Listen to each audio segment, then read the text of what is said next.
Hi, my name is Ian Ritchie and I'm an architect. I'm also a writer. I've written books on architecture, poetry. I do etchings, I do monotypes, and I enjoy myself immensely. I came into architecture as a result of being a little bit disappointed by starting in medical school, where the curriculum seemed to be a repetition of A-level work at school. And I was fortunate, I had a friend who was a linguist who had recognised that I could draw, had an artistic side, as well as all the scientific education up till then. And I went to Liverpool to study architecture, not really knowing anything about it. Went in, I would say, blind, other than it was potentially a very broad subject. During my time at Liverpool, I spent evenings with the Liverpool poets, Roger McGuff, Brian Patton, Adrian Henry, at the Everyman Theatre, and that was fantastic. It was as interesting to rediscover one's own language, English, in a different way, as it was to be discovering architecture at the same time. And both these passions have stayed. I have written poetry, I've had poetry published, I have done architecture, I have written about architecture, I've written books on architecture, and many articles. And I also enjoy travelling and giving lectures, both at schools of architecture and at conferences, and engaging in debate about the bigger issues involved with the world of architecture and society. And I think if I had hopes and aspirations of what it could be, the world of architecture, I have not been disappointed at all. But I have been disappointed by much that has changed since I became a professional architect in the early 1970s. And 50 years on, seeing what that means in today's society and the position of architects and the profession as a whole. So with an eye on 50 years of being an architect, it's changed. When I started, I recall there was a client who would ask an architect, give him a commission to design probably a building. And you designed it, and you brought colleagues with other expertise, engineers, environmental engineers, acousticians, lighting consultants, and you brought them together, at least I did, at the very beginning of a project, not to conceive of something on one's own, because architecture is a shared profession. And you get a much better solution by being, in a way, questioned by people, again, outside of your professional arena of architecture. Then you went with those drawings and those specifications and found a builder. And the builder built according to your drawings and your specification. And if he got things wrong, he would ask. And you would inspect, and if he wasn't building quite to the quality you wanted, you would ask him to improve it. Today, the architect is almost reduced to the same level of authority, transferred completely, almost, to others, notably the builder. So you design for the client, and then you find your design is taken up by the contractor, the builder, and he can do what he likes with it, more or less. But you're left still holding and carrying all the responsibility with no authority. And the contractor has all the authority and little responsibility. Now that may sound extreme, but that is a radical shift in 50 years from a very simple organizational and method for a client to procure, design, procure, and have a building delivered. It is so complicated by all these various players, few of whom really contribute anything to the process. And that lies behind a lot of the unrest within the construction industry as a whole, amongst architects. And their level of competence is not recognised. Their synthetic, their ability to bring things together to understand the whole, is not appreciated as it was. And this is a territory that architects and the younger architects in the profession have to recover. It's been a sad period to know that in my lifetime that I've allowed it to happen, although our practice does not actually adhere to what I've just described, which is in fact design and build. We do not engage with it unless we can design right the way down to the last detail and monitor and have a special relationship ongoing with the client. So what are my passions? I have a passion for life. I think Aristotle said the ultimate art of living was the art of contemplation. But if you can get there, it's not a bad place to be. But I am still passionate about thinking, researching, exploring light, engineering ideas, and exchanging those ideas with people who are not from architecture.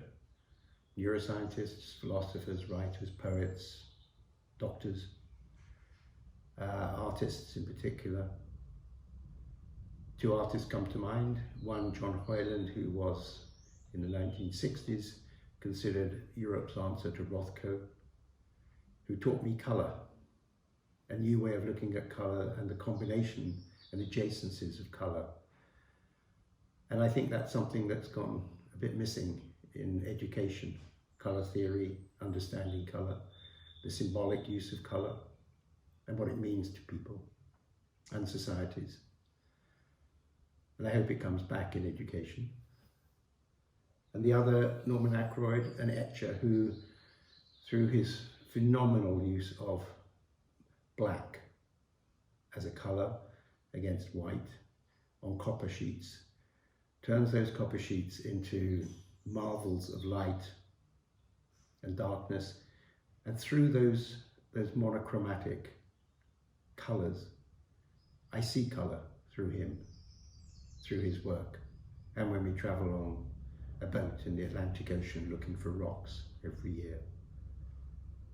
So this combination of being outside of your own discipline, which you may or may not master, gives one an insight and, in a way, the ingredients to reconsider the way one thinks about architecture, space, light, form, rhythm, all these elements, the structural elements as well, that underpin all poetry, all art, and all architecture.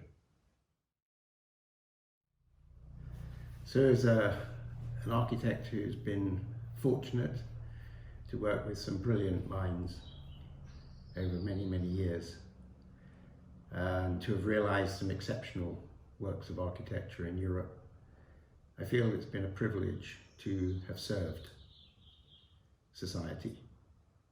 And to be a servant of society, I think, is a great honour, because it shows you have knowledge, you have ability, and it's required or requested.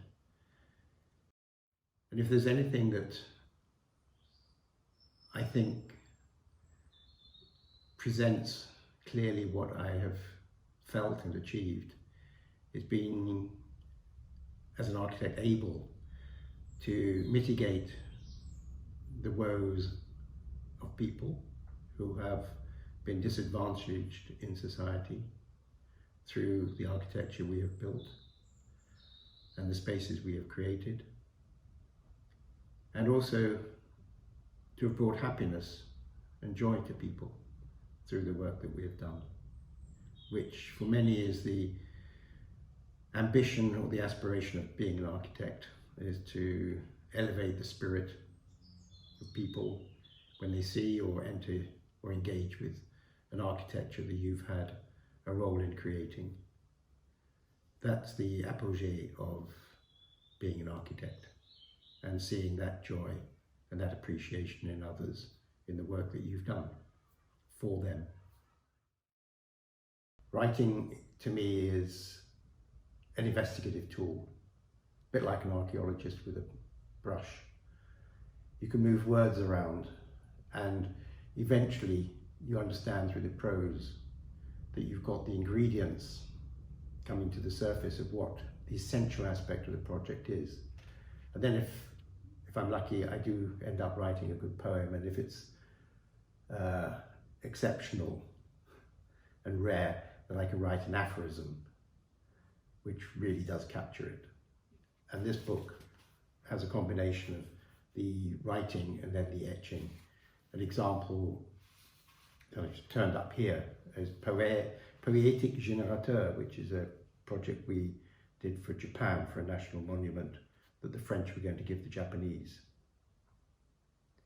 A ring of beauty, silent, brilliant, motionless and floating. Woven titanium, reflecting ring, electronic hieroglyphs. A landscape without, painting within, part of me and others. A place where the dreams of so many appear still and dreaming. Communications, magnetic energy, hovers this singing ring.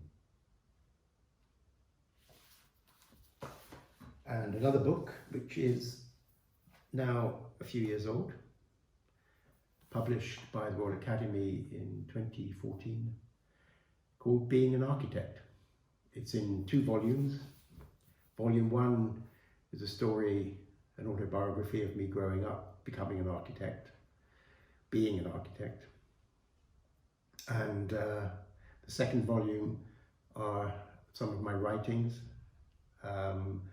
with critical commentary from Roger Connor, who's a professor of architecture in India and in Canada and sometimes in America. And the combination is to give people an insight into what it is to be an architect. The happy bits, the tough bits, the cruel bits. And like anything in life, not necessarily very easy. But the enjoyment that I have got as an architect has been quite phenomenal. It's overcome all the pain and the difficulties. And if somebody asks me, have I had a good life? Yeah, I've had a ball all my life. So I can recommend architecture as an arena in which to both think, create, play, and enjoy with others. I think being an architect requires humility. We're in a society of ego, expressionism, celebrity, but architecture is not about that. Architecture is about bringing, let's call it wonder, awe, feelings, emotions through the compositions, the spatial compositions that one does.